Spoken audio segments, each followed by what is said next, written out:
meeting to order today for May 22nd. Could we get a roll call, please, Kelly? Mr. Featherling? Here. Mr. Miller? Ms. Weber? Present. Mr. Long? Present. Mr. Swanson? Present. Mr. Eckhoff? Ms. Foster? Ms. Andrade? Mr. Ashcraft? Ms. Turner? Present. Mr. Marion? Mr. Wheeler? Mr. Alexander Hildebrand? We have a quorum. Okay. We have Mr. Swanson on Zoom today, and make a motion. Mr. Eckhoff, Ms. Weber. Oh, Ann Turner too. I didn't see her there. I'll move that both of you. Okay, thank you. Second by Colton. All in favor, say aye. Aye. Opposed, same sign. Okay. Thanks. Okay, we've got approval of minutes from April 17th. Anyone have any questions about the minutes that we received? None?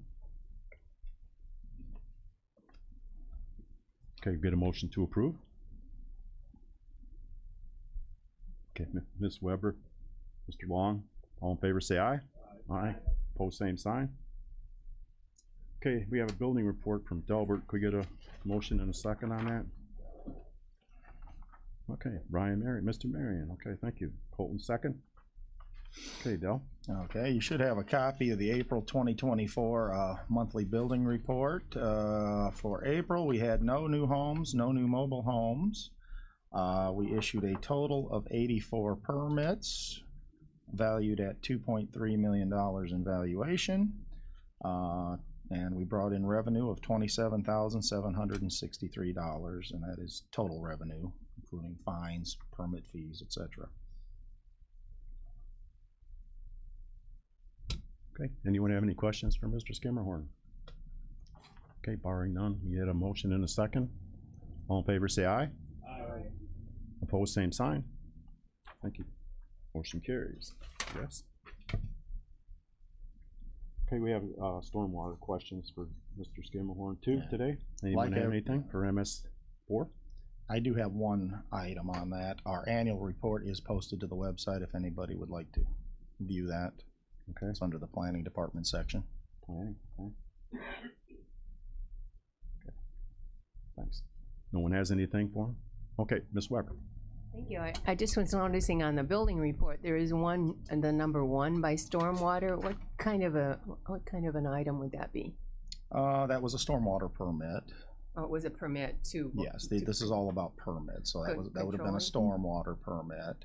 If you are disturbing more than an acre of ground, you must have a stormwater permit, and we do charge for those now, so we're tracking them. So, and that also becomes part of your stormwater report then too. It does, yes. Okay, thank you. Okay. Yes, Mr. Long. Could you explain that a little further?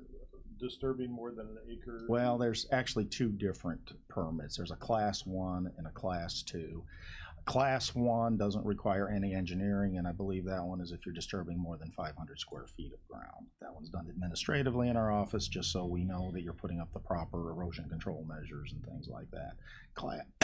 The class 2 is if you're disturbing more than an acre, and that one requires actual engineering reports and plans.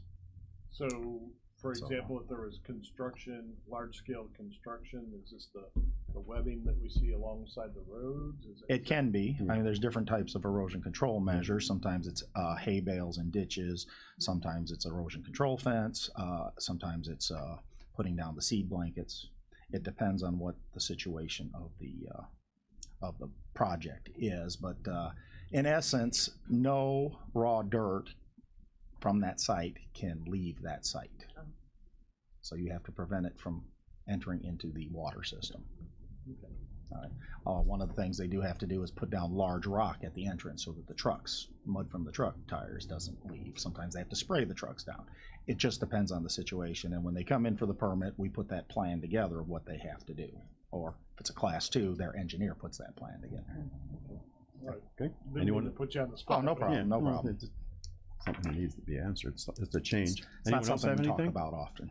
Anyone else have any questions for Del on this one? Okay. Next up, Ms. Sadler, you have a presentation today for us from the Historic Preservation Commission, 2023 annual report. Get you on here. There you go. Good morning. It's not really a presentation. Okay. So every year we have to bring you a annual report from Historic Preservation. So that's what's in your packet. It just highlights what we've done throughout the year. We had 2 designated landmarks, Bourbonnais Grove First Log Schoolhouse and the Kankakee Railroad Museum Trolley. And then it just highlights our meetings, some of the highlights from those. We also did apply for a CLG grant, which we were approved for. So unless anybody has any questions, I just was bringing it to your attention. Okay. Anyone have anything for Ms. Sadler? Okay, Mr. Long, go ahead. Okay, I'm interested in the first thing on your list here, where Genier Township, and they're doing some historical thing. Can you explain that a little? So back in, I think it was in February, you guys approved for us to, that we got a CLG grant. What it is the grant is to do a survey of historic sites or properties in the township that makes our job easier when someone comes in and says they want to nominate a property, we know it fits that designation. We've done it for Pilot and Momence already. Now we're doing the other half of the city of Momence, it's in Genier Township, and then the outlying area of Genier.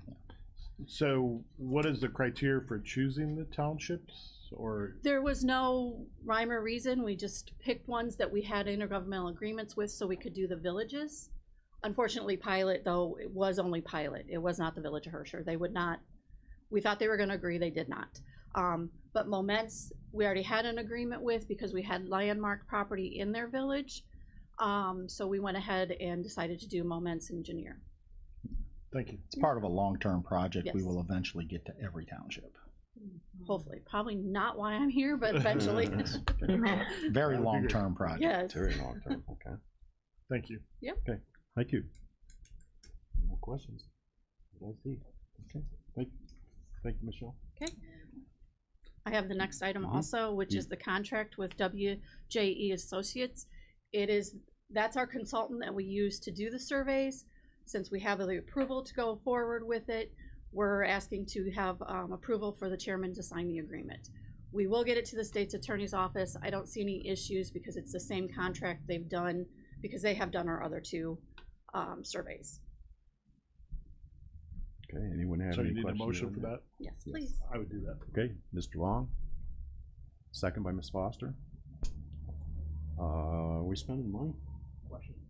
We are not. We are not? Okay. Ms. Weber, go ahead. Thank you. Just to remind me of how long it is and how much it is. The contract is for, well, there's 27,300 was what was approved through the grant, and then 9,000 is in kind. Oh. Because it's a 70-30 split. It goes through the September of 25 is when the grant is over. We have to have everything done by then. That's good. Good to have an end date so you know Yes. what thing. Yes. Okay. Better do. We're spending money though, right? No, ours is in-kind services, so I don't. Yeah, our match would be in kind, which all our Historic Preservation Commission members usually go out with somebody from WJE to do the site surveys, and that's where most of our in-kind services come from. So we're not physically spending any No. money. Well, all in favor, say aye. Aye. Opposed, same sign. Okay. Thank you. Who said aye after opposed? Anybody? Nobody, okay. Okay, thank you, Michelle. Next up, we have a ZBA case 24. You missed one. Oh, DCO grant, okay, I see. DCEO grant, DG 230068 Union Hill Intergovernmental Agreement is up. Mr. Wilson is here. Morning, Ben. Morning. So this is, I would say, relatively straightforward. The state of Illinois, keeper of the funds, is requesting that in the event the jurisdiction we're working with, so in this instance it's Union Hill, is requesting a capital advance. So on the grant, these are typically reimbursements. They have a $100,000 grant, and Union Hill doesn't have that kind of money. So we met with the mayor, and he's asked that they could receive a capital advance. We pitched that up to Commerce, and Commerce is saying in order for us to do that, our intergovernmental agreement between us and that village has to outline that. So we added a line in there covering that not only would we'd be asking for the capital advance, but we would then just pay their contractor directly once the funds came through with that. So we would manage the finances on that. It kind of outlines that agreement. The other entities we have, these 4, have not requested that. Some of them are a little larger, have smaller grants, but for Union Hill to bite off $100,000 worth of work and then hope to get the funds back from the state seems a little tight. So in the same protection they're requesting, we're giving this to this board. We won't be obviously outlaying any capital on their behalf and then hoping to be reimbursed. We will request those funds of the state. Once they become available, then we will make the payment. Okay, so the funds come to the county? Yeah, and we'll then receive go them to through the Union Hill. comptroller like we do with all of our other grants. Chris will assign a job code to them or a grant code to them to be in that specific account, and that'll get paid out of that account. Okay. Do anyone have any questions for Mr. Wilson? Ms. Weber? Thank you. Is it full amount? The advance is going to be the 100,000? They likely will not advance I 100,000. didn't think It depends how much work is underway under contract as to what we request. I mean, typically I would say we probably get a third of it and then kind of do it in 3 chunks. But ideally, it sounds flippant. It's a small amount of money in the grand scheme of monies, but it's still $100,000. That's a lot of money still. I would say though, from a paperwork standpoint, ideally we would get 1 check. The comptroller would only have to produce 1 check. It costs money to produce checks. It costs money to receive checks. And so ideally we'll make a request for the full amount. I could see them not making that advance though. What's their project? 115. They got a little bit of local cash in it. It's a $100,000 grant. They've got the village has some of their funds in the project. They've got a little more than the overall, but they're doing. You got a scope on the project? Is it still the post office? Yeah. So it's post office boxes. There's additional work. So we've got slab, awnings, and for their post office boxes, and then they're actually doing additional work within the village roadway. Michelle? Okay, playground equipment. So they're going to do some tree purchase and installation and playground equipment. So That's still the result of the fire. some of it's the result of a fire, but and the 100,000 doesn't build a new post office. The post office, I guess, for the edification of the group, the postmaster came back and said they're not going to rebuild a new post office. They're going to go with post office boxes. The village initiated the idea of doing a covered area for people to receive their mail, so they don't have to stand out under a post office box and get wet while they're trying to do their mailing. And then they're doing some other improvements within the village for park space. In a similar position and in a similar space. Yeah, I think it's directly adjacent to the cafe, Oh. which is the center of town. It is. Anything else, Mr. Wilson? None? Okay. Thank you, sir. More? You get approval on the change to the. Sorry. Do we get a motion in a second? Did we get a motion, Kelly? I forgot to write it down. Not yet. Okay. Get a motion in a second. Mr. Long, got Ms. Weber. First and second. All in favor, say aye. Aye. Opposed, same sign. Thank you, sir.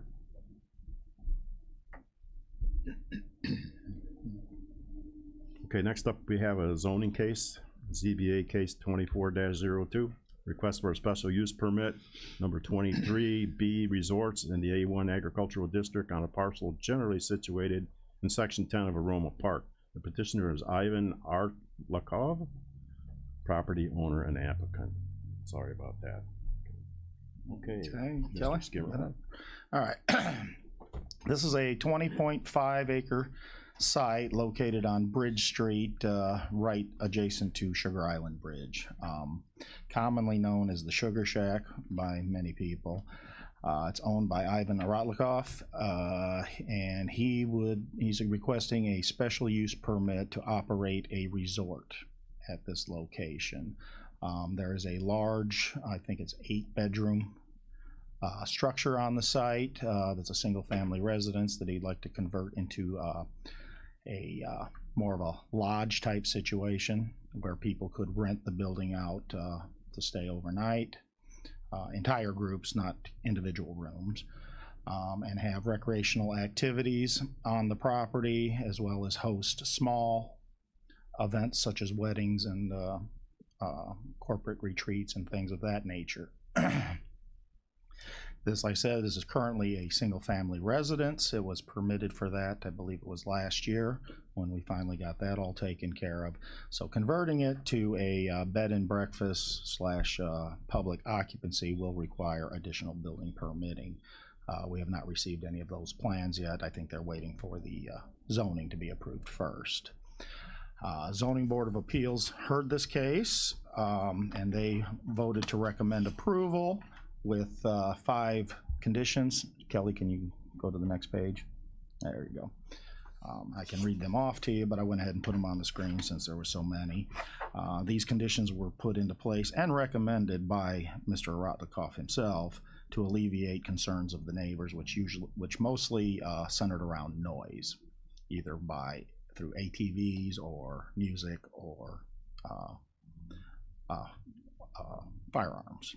So number 1, the property shall not be used for outdoor concerts. The property shall not be used for events or gatherings of more than 75 persons. The property shall not be used for hunting, target practice, or other recreational use of firearms. There shall be no recreational use of all-terrain vehicles, off-highway motorcycles, dirt bikes, or similar vehicles. There shall be no outdoor emission of music or other sounds beyond the boundaries of the property that unreasonably interfere with the enjoyment of life or with any lawful business or activity between the hours of 10 p.m. and 7 a.m. And that's the conditions. So we're asking today to approve the zoning board's recommendation. Okay, thanks. Anyone have any questions about this? Okay, Mr. Eckhoff. Thank you, Mr. Chairman. What was the reasoning for the one ZBA member to vote against it? Did they give a reasoning? He gave no reasoning. Most of his questioning was around traffic in the road or the driveway going into it. So, but I don't make assumptions. Okay. And, okay, Ms. Weber, go ahead. Thank you. Back was to thinking the about something. roadway. Is it on Sugar Island Road that the access is? Yeah, so you can go back one, Kelly. It's right on the bend. If you look, see that little triangle just above the red there? The entrance, there's actually, it goes 2 directions. One to the west and one to the north. Yeah. The driveway actually splits into 2. There's 2 ways in when you get to that end, but that's where it is. And then the driveway follows that red line on the right-hand side down to the building. Oh, along the river, along the water. No, it goes down to the water. The building's down in the lower right corner. Yeah, so it goes. So it goes, yeah, the Along. driveway goes straight down. There is a Oh, creek straight that down. runs through there, and there's a bridge over the creek. Yeah, Yeah. there is. Yeah, to the pond. Okay, anybody have any questions about this one? This has been, okay, Mr. Wheeler. Thank you. Was there any testimony on the definition of concert? Mhm. No. Because it could be just a couple people with an acoustic guitar on a campfire, and it could be, like I was a long time ago, a 6-piece band out there. And, you know, there's a big difference. Mm-hmm.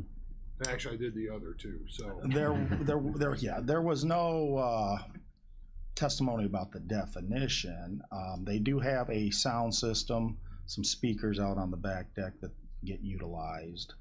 We did ask about, DJs and bands. I'm trying to think of what the testimony was on that. I believe it was that there wouldn't be. Could you refresh me on the noise ordinance times?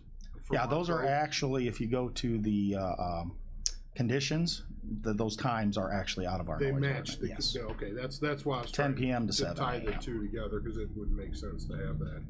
Our ordinance also, though, states that if you're disturbing somebody any time of the day, regardless of time, you are in violation of our noise ordinance. I get disturbed a lot every day, so some people say I'm disturbed. length of stay, was there any testimony as to the anticipated lengths of stay? I believe they mentioned weekends, but it was not solidified. The reason I ask is if it's more than 29 days, then we have a residence. Rental property. I'm concerned, not with the property, will this trigger another $5,000 contribution to the CVB? Well, That's what I'm concerned about, because I don't, we pay per hotel, if you will. Could this be classified a hotel? I'm not. We would not derive enough tax revenue off of that to pay for that $5,000, and it's not new testimony, it's relevant to the conversation. I am not extremely familiar with the motel tax law or any of that, but I can say there was no testimony on the length of stay. I believe that it was mentioned that guests generally rent the building for a weekend. Okay. Was there any objections or comments from the highway department on the double striping on the road as you were to turn to go in there? No, there was no comments or contact from the highway department at all. Okay. Thank you. Second time. Mr. Eckhoff, go ahead. Second Thank you, time. Mr. Chairman. So what's the distance to the neighbors across the river? Because I see that there's a lot of comments in the public comment To section. their property or to their homes? Whichever. You are looking at, I have not measured this, but Tenth of a mile. probably 500 plus feet to the structures. Okay. It's really heavily wooded there too for sound. Well, yeah, I think I think sound carries across the water Mhm. faster than it does to But I other mean, It bounces. things. When you're It actually does. there, if they make noise into the woods on the other side of the river. I it can tell doesn't you, go I've been in across. parts of Briarcliff where I've heard the trains over on the river over there, and nearest train would be the IC railroad in the middle of town, so you're 2 miles away. Vibrations carry on the so water. It can, I suppose, yes. I had a question earlier. I talked with Dell about it. If people were infringing upon his Second Amendment rights by telling them that they can't use firearms on illegal property. The next door neighbor can use his guns in his yard, then why can't he use guns in his yard? Well, you're not, because if he doesn't want to have his resort, he can fire all the guns he'd like to on his own personal property. Okay. But because he wants a resort and he wants to invite people out there to his property, you most certainly can put that restriction on it. Okay. I didn't know for sure. That's why I asked you earlier about it. So, anyone else? Okay, Mr. Marion, go ahead. Does the county have a ordinance on decibel level that they could use to enforce it? Yes, 50 decibels at the property line. Okay, gotcha. Now, I have no equipment to measure that, Yeah. but yes, we do have Okay. that. Ms. Weber, go ahead. Thank you again. It does, the number 3 is it can't be used for hunting, but it doesn't actually say you can't fire a gun. Recreational use of firearms, Oh, which means, including hunting, yes. No recreational use of, let's see, property shall not be used for hunting, target practice, or other recreational use of firearms. oh, so that's shooting in the air. Any Anyway, thank you. any shooting, yes. Defines Yeah. it that way. Okay.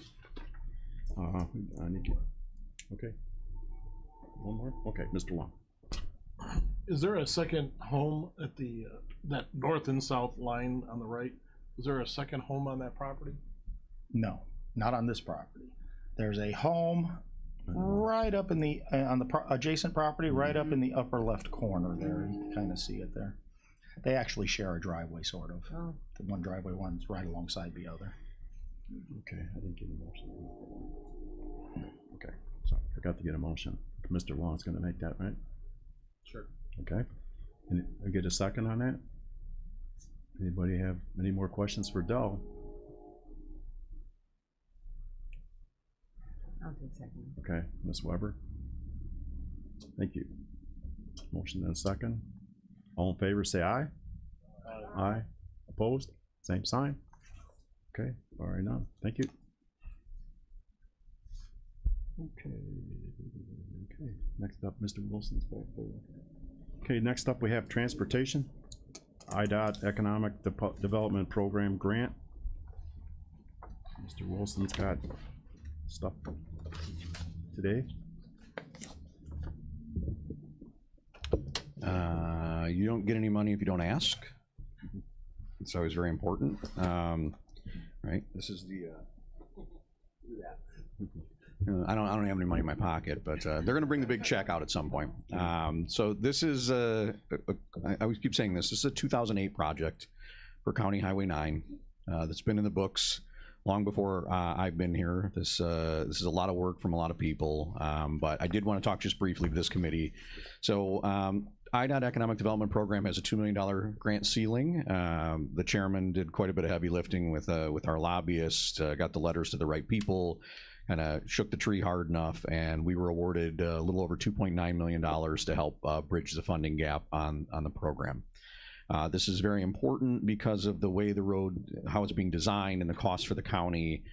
We have some funds from the MPO, some funds from our Rebuild Illinois grant, and then we had some funds that were going to be required from Kankakee County to make this work.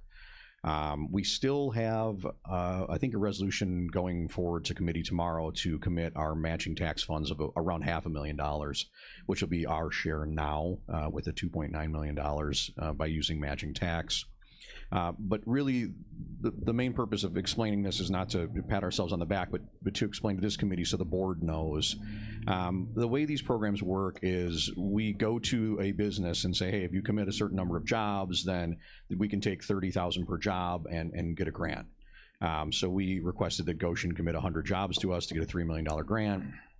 In the event that something goes wrong with the project, the clawback does not happen to the company, the clawback happens to us.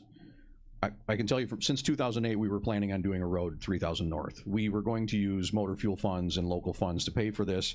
We were successful in getting a Rebuild Illinois grant. We were successful in satisfying the needs of the MPO to get the MPO funds, and then we were going to put our money into this.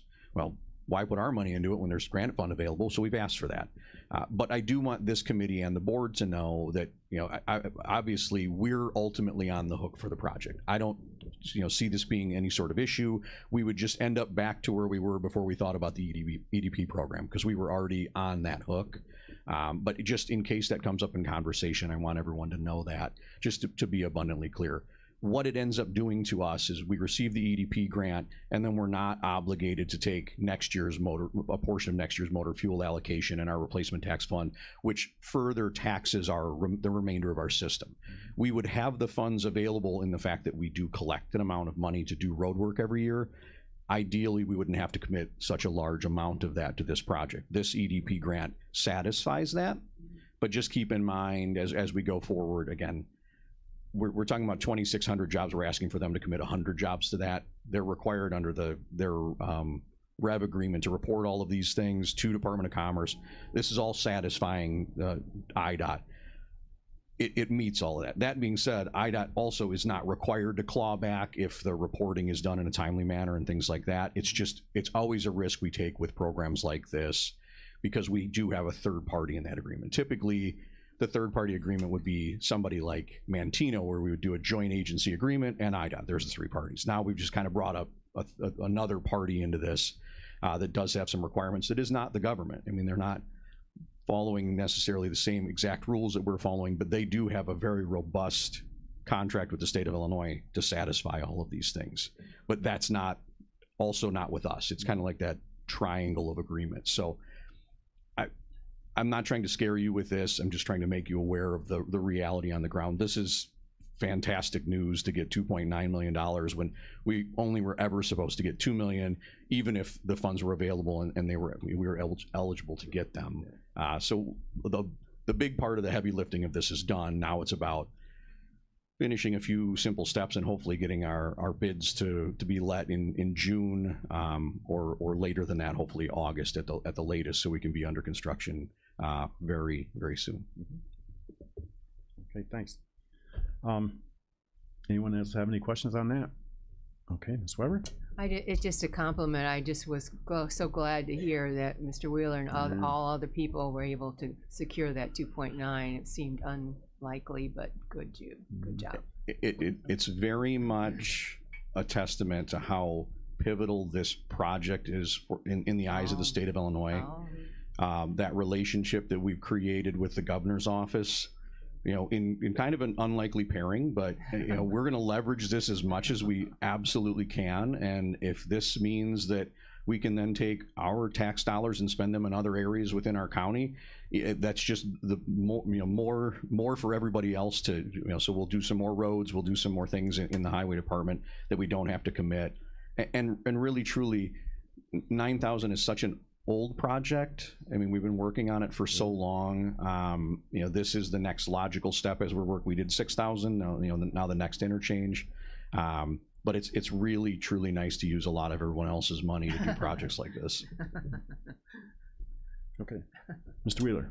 Just, and it's really more for the highway committee, but just keep in mind as we go forward, the way this is being designed and this funds is, it allows us to shift gears very quickly to rise and meet the needs of that corridor as they evolve.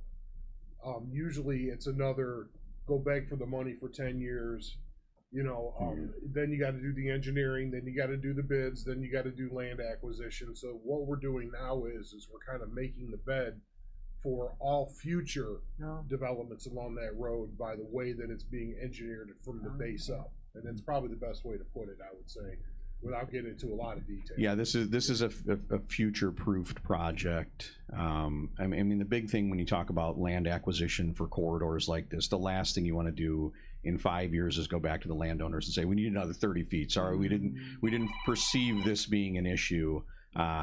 This is as ready as we can be for that project without having the traffic counts at that area right now, and understanding that more commerce is a good thing, more people on the roads is a good thing.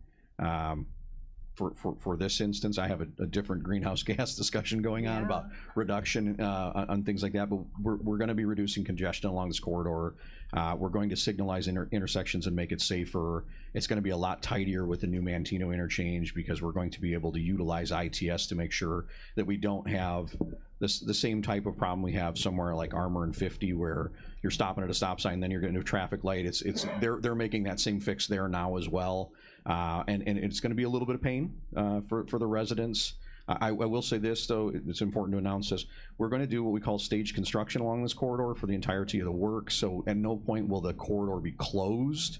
So that way the businesses on the east and west can still conduct businesses and homeowners can get across town without having to find extreme alternate routes. But it will be a bit of a headache like all construction projects are. Mr. Wilson, will they run in together, you think, the interchange and the road, they're going to start at the same time? I think 9,000 corridor will start first. The bridge will start after. I think what's probably going to happen is we'll finish 9 and then the bridge will start. The bridge is slated for TIP 25, so that's fiscal 25 actually starts on July 1st and goes till June 30th of 25. And so at some point in that year it will start. But we'll be under construction on 9,000 prior to then. Yeah. Okay. Because I was told they pushed it off to 25, but who knows when in 25.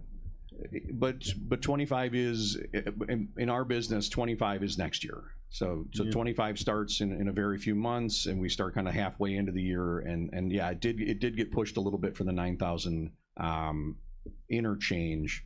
But it's good to know, and I know the village has been meeting with DOT and satisfying some of their requests for the abutments and the pedestrian path, and kind of all of these things do work together where we'll get our match lines will all make sense. We'll be lined up. We'll be working with the staging contractors on both projects, although they are separate projects, to make sure we don't have the railroads that don't line up kind of thing. So it'll be very, very smooth again once it's done. But probably from today, I would say 3 years from today, we'll be not talking about this anymore, and we'll just know we've got a good road out there. Okay. I'm gonna hold you to it. Okay. Just kidding. Okay, anyone else have any questions about that big project? Gonna be a mess. It's Ryan and my district splits right there in the middle of that one, so we can both take the calls on that one. Sure, Mr. Marion. Yeah, I'd like to follow what Ms. Weber said. Kudos to Mr. Wheeler and the local leadership on getting that done and contacting the right people. So obviously it's a big deal for Manteno. Yeah, that's their lobbyist helps a lot too. So okay, that's all for that. Okay, under old business, we have anything? I don't have any, no? Mr. Wheeler, you got anything? Old business, no? Under new business, we have an opening on the zoning board of appeals. And we have 5 openings on the Historical Preservation Commission, a realtor, attorney, architect, and historian, and an interested in history person. If anybody knows anybody that's looking for the zoning spots, we're always looking for people to get involved there. Yeah, I believe these positions already have people, they just haven't re-upped You're yet. just advertising? Yes, Yeah, okay. except for one of the, still need one historic preservation person. Yeah, okay. These are redos, okay. Anyone else have anything for new business? No? Okay, barring none, I'll entertain a motion to adjourn. Mr. Eckoff, Mr. Marion, all in favor say aye. Aye. Opposed, same sign.